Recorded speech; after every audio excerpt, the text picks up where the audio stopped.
Com a graça e paz do nosso Senhor e Salvador Jesus Cristo, quero cumprimentar também os nossos amados irmãos internautas que estão cultuando conosco diretamente da sua casa, do seu trabalho.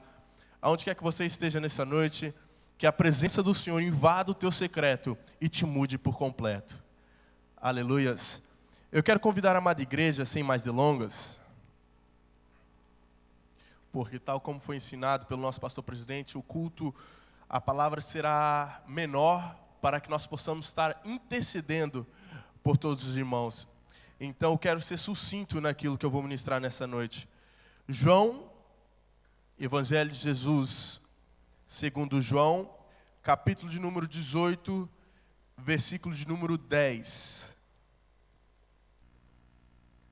João, capítulo de número 18, versículo de número 10.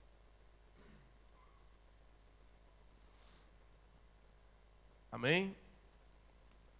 A palavra do Senhor diz assim: Então Simão Pedro, que tinha espada, desembainhou-a e feriu o servo do sumo sacerdote, cortando-lhe a orelha direita. E o nome do servo era Malco. Aleluias. Antes de adentrar na mensagem, eu quero deixar aqui uma coisa notória. Eu, quando descobri que foi anunciado qual seria o tema deste ano de 2022, eu fiquei maravilhado e um pouco confuso. Por quê? Até conversando com algumas pessoas, foi motivo assim de conversa que intercessão, mas nós já tivemos o ano do clamor. Só que existe uma diferença entre clamar e interceder. Intercessão é quando nós fazemos um pedido a favor de outra pessoa. Eu achei interessante que o Senhor colocou esse tema para o ano de 2022 no coração do nosso pastor Robson. Porque muitas vezes, a maioria das vezes, o ser humano está mais focado em orar por ele próprio do que pelo próximo. Muitas vezes nós ficamos muito focados em recebermos as bênçãos para nós, que ignoramos quem está do nosso lado. E eu achei interessante, porque quando nós paramos para analisar, realmente existe mais poder quando oramos pelo próximo do que quando oramos por nós mesmos. Então, dando continuidade na mensagem, Pedro rasga a orelha de Malco, certo? Pronto. Pedro, quando ele fez isso, ele foi extremamente intencional no que ele fez. Porque quando alguém tem uma espada na mão, é praticamente impossível você cortar uma orelha e não atingir o pescoço. E Pedro, nessa altura, ele não queria somente defender Jesus.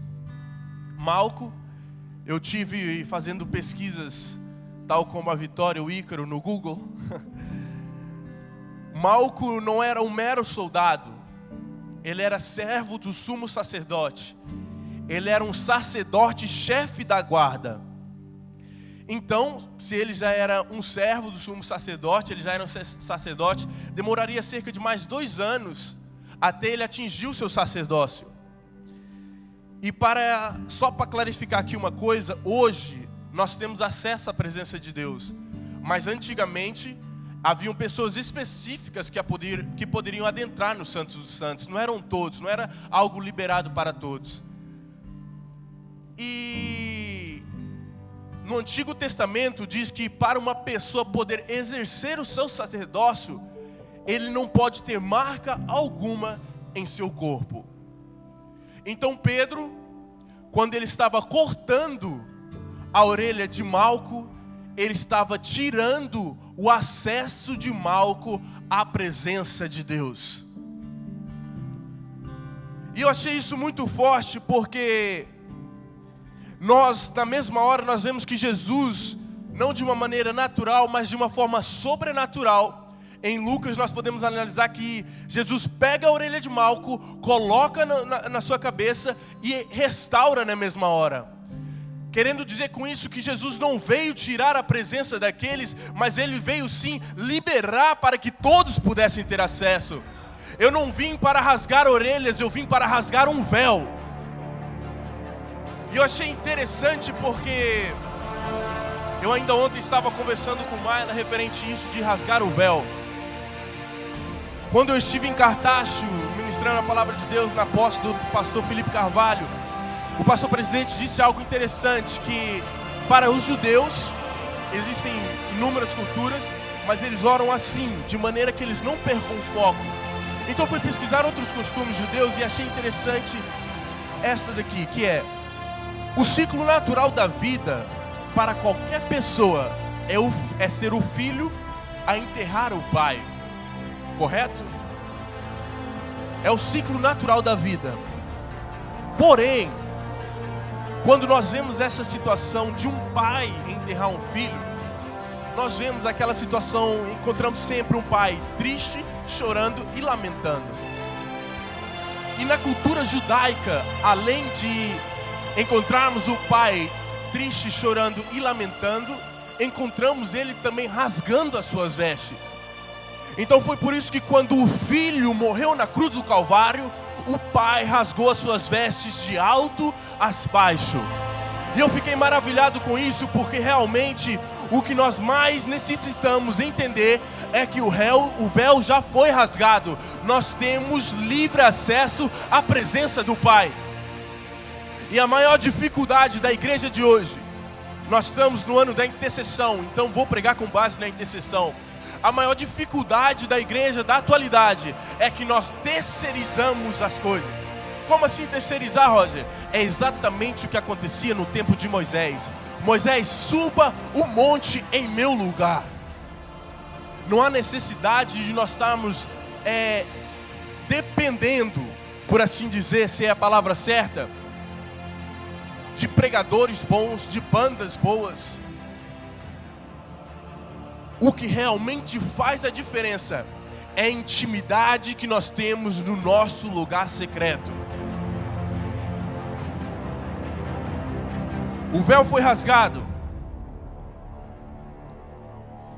E aos soldados, quando eles viram aquilo, quando viram que o véu foi rasgado, então eles entenderam e disseram: verdadeiramente era o Filho de Deus. Mateus 6,6 diz o seguinte: mas tu, quando orares, entra no teu aposento e fechando a tua porta, ora a teu pai, que vê o que está oculto, e teu pai, que vê o que está oculto, te recompensará. Algo interessante, de fundamental importância, é antes, e isso sempre foi ensinado aqui, antes de nós queremos ter uma vida em cima do altar, nós precisamos ter uma vida de oração, de comunhão, de intimidade. Porque em Mateus 6,6 fala da nossa responsabilidade de nos aprofundarmos no relacionamento e comunhão com Jesus. O que é isso, Roger? Isso basicamente fala que o ritmo da nossa vida espiritual não é traçado por um bom pastor, não é traçado por um bom pregador, não é traçado por uma boa banda, não é traçado por uma boa palavra, não é traçado por um bom culto, mas é sim pelo tempo que nós tiramos no nosso secreto. Foi estabelecido que a igreja estará aberta para orarmos das 6 às 7 da manhã, sexta-feira às 10 da noite, às 22 horas e sábado às 9h30. E eu acho interessante que muitas vezes nós, o ser humano, recorre a lugares errados para receber aquilo que ele necessita.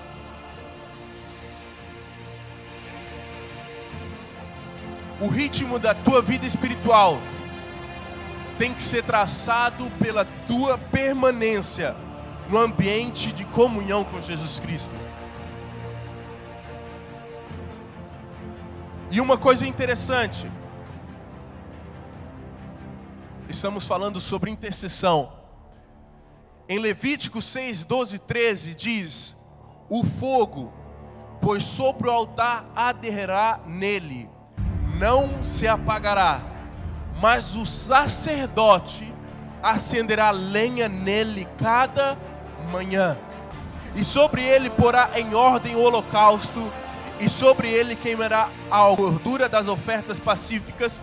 O fogo arderá continuamente sobre o altar, não se apagará. Como eu disse, na velha aliança, no Antigo Testamento, somente os sacerdotes tinham acesso à presença de Deus. Só que no dia da atualidade, você é o seu sacerdote. Você tem que exercer o teu sacerdócio e não pode deixar o teu fogo se apagar. Em Levítico diz que o fogo arderá sobre o altar, não se apagará. Só que tem um mas. Mas o sacerdote acenderá lenha nele cada manhã. No ano passado, em meio à pandemia, em um dia após o culto de domingo pela manhã, o pastor Efferson Kennedy e o pastor Sanzo Soares estávamos ali reunidos na casa do pastor Sanzo, e eles estavam me ensinando sobre acender lareira. Quem conhece muito o meu sogro, ele sabe que chegou um pouquinho de frio, a lareira já está acesa na casa dele. E eles falaram algo interessante, que quanto mais lenha nós colocamos na lareira, mais fogo nós veremos. Eu achei, caramba, interessante. Então o que é lenha na fogueira, Roger? O que você quer dizer com isso? Lenha na fogueira nada mais, nada menos que é leitura da palavra, é oração, é adoração, é semeadura, generosidade, é serviço, é obra, é confissão. É tudo lenha na fogueira. Nós queremos ter o fogo em nossas vidas, mas não colocamos lenha para que o fogo permaneça aceso. E quando nós não colocamos lenha, o fogo se apaga. E entrando na parte B do versículo de Mateus 6,6, a qual não nos falaram: entra no quarto, fecha a porta e o Senhor vai te revelar coisas grandes. E na parte B diz que nós teremos recompensas públicas. Aleluias. Olhe para o irmão que está do seu lado e diga: recompensas públicas. Mais forte, recompensas públicas.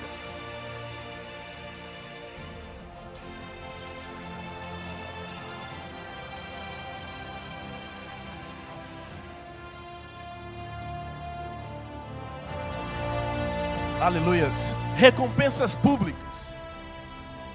E um dos maiores perigos é precisamente isso. E não nos falaram dessas recompensas públicas. Porque quando nós recebemos algo de Deus, quando nós recebemos essas recompensas públicas, é muito mais fácil nós nos envolvermos com a obra de Deus, mas perdemos o relacionamento com Deus na obra. Como assim, Roger? A coisa mais fundamental na vida do cristão é ele saber estar a sós com o Senhor.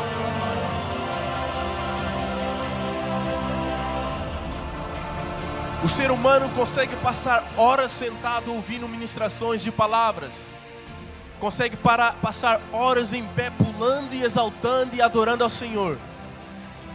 Porém, é difícil e ficamos pouco tempo no ambiente de comunhão e oração com Deus.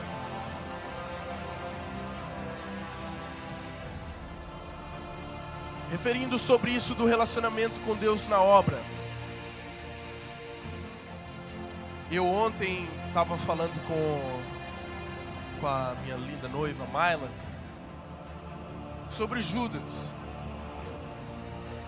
Judas, nós conhecemos a história, traiu Jesus por 30 moedas de 30 moedas de prata. Mas os guardas que pagaram Judas, não pagaram ele por traição, pagaram ele por informação. Me diz onde ele está e quem ele é. Interessante que nós, ao ler a história, nós descobrimos que Judas levou os guardas ao Getsemane, o jardim da oração, o lugar secreto. E Judas, quando ele vendeu as informações para o guarda, ele não simplesmente vendeu essas informações, ele também vendeu o seu acesso ao lugar secreto. E hoje, no nosso meio, é muito fácil nós apontarmos o dedo a Judas, mas a Bíblia diz que analise o homem a si mesmo e vejamos se nós também não temos vendido o nosso secreto. Como assim, Roger? Essas 30 moedas de prata permanecem no nosso meio gospel evangélico, por assim dizer. Elas simplesmente mudaram de nome. Hoje são conhecidas como WhatsApp, Facebook, Instagram, Netflix, maratonas, trabalhos, escolas, reuniões, até mesmo as reuniões ministeriais, ou talvez um ensaio. Essas 30 moedas de prata são tudo aquilo que nos tira o tempo a qual nós devíamos estar investindo no nosso secreto. Nós colocamos de lado e aceitamos as 30 moedas de prata.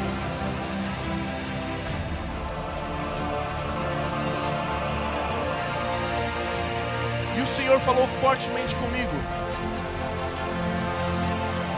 porque realmente eu falei, como eu disse para vocês, eu falo muito com a Mayla.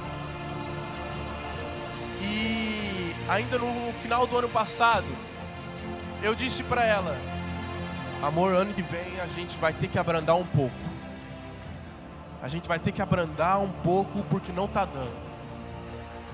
E ela é baixinha, mas pensa numa mulher brava, gente. E ela disse: como é que a gente vai parar? Não tem como. Como é que a gente vai abrandar?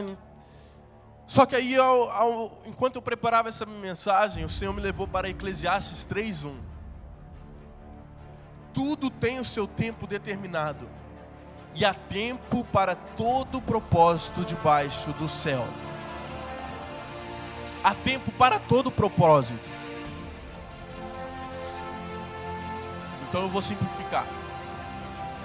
Muitas vezes nós ficamos nesse ambiente de eu não tenho tempo, eu não consigo e não tenho tempo.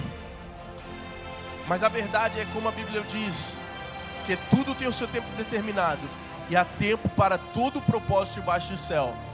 Então quando nós dizemos que nós não temos tempo, realmente nós não temos propósito.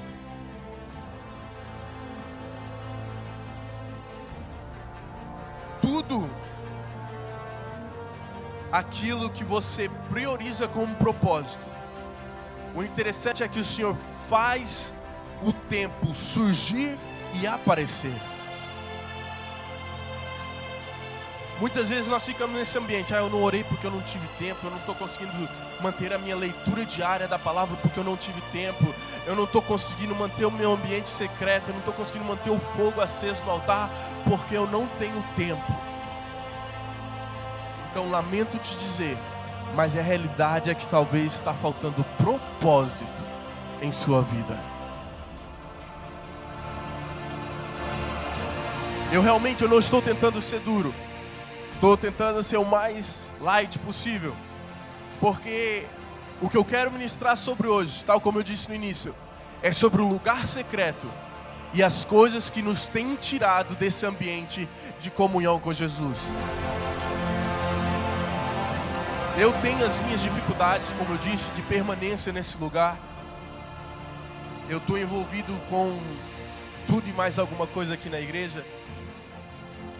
E realmente, quando nós não paramos e centramos que a nossa prioridade é esse ambiente de comunhão com Jesus, nós estamos vendendo o nosso secreto. Então, igreja, eu quero te fazer um convite nessa noite, para que nós realmente não venhamos a nos envolver mais com a obra do que com o Deus da obra. É muito fácil nós nos perdermos nesse ambiente de recompensas públicas. É muito fácil nós vendermos o nosso lugar secreto por coisas passageiras. Eu, na minha palavra que eu ministrei aqui, que é intitulado "O teu propósito te fará multiplicar", eu falei que existem muitas pessoas que vivem pelo seu talento e estão matando o seu propósito. Como assim? Existem muitas pessoas que vivem para um ambiente de adoração. Existem muitas pessoas que vivem para estar em cima do altar cantando ou trazendo uma boa palavra. Existem muitas pessoas que almejam estar aqui em cima, mas não almejam um momento de intimidade com o Senhor. E maior que o nosso talento será sempre o nosso propósito. Maior do que aquele dom que Deus te deu, te confiou para exercer na sua obra, é maior o propósito que Ele confiou em tua vida para mudar uma geração. Propósito não tem a ver com fama, não tem a ver com quantidade de pessoas que são alcançadas. Propósito tem a ver com aquilo que Deus nos convocou para realizar aqui na terra. E muitas vezes nós nos limitamos e profetizamos e até mesmo falamos: Deus tem uma grande obra para a tua vida, Deus tem algo grande para o teu ministério, quando na verdade Deus tem talvez uma obra para a tua vida, tem algo novo para o teu ministério. Nós almejamos um lugar de evidência, mas não almejamos um lugar de intimidade.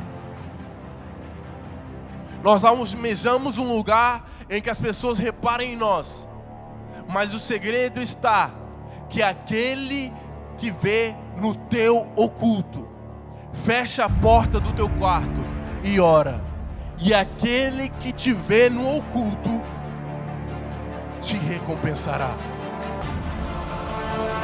Eu quero convidar a amada igreja nesta noite a se colocar de pé e realmente a entender que existe mais poder, mais unção, mais bênção, por assim dizer, quando nós intercedemos um pelos outros, do que quando nós oramos por nós mesmos. Eu quero convidar a amada igreja a entender que o nosso principal objetivo, o nosso foco primordial tem que ser um ambiente de intimidade, um ambiente de comunhão, do que um ambiente de evidência. Eu quero, com a permissão do pastor João Paulo, chamar a amada igreja aqui para frente, porque realmente nós estamos aqui num culto de intercessão.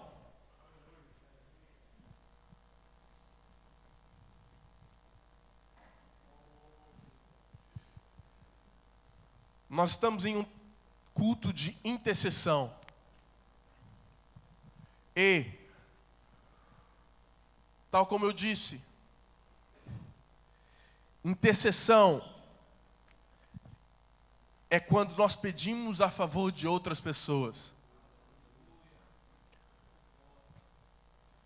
O foco principal do cristão tem que ser em manter a lenha, o fogo do seu altar aceso.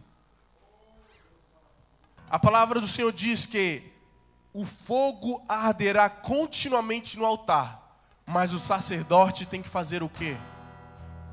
Colocar lenha. O sacerdote tem que colocar lenha. E hoje eu quero te convidar a você exercer o teu sacerdócio nessa noite e colocar lenha na fogueira. Colocar lenha na tua casa, colocar lenha na tua família, colocar lenha no teu trabalho, lenha no teu ministério. Eu quero te convidar a colocar lenha onde realmente você tem sentido que o fogo está se apagando. E quero te convidar a não deixar o fogo se apagar.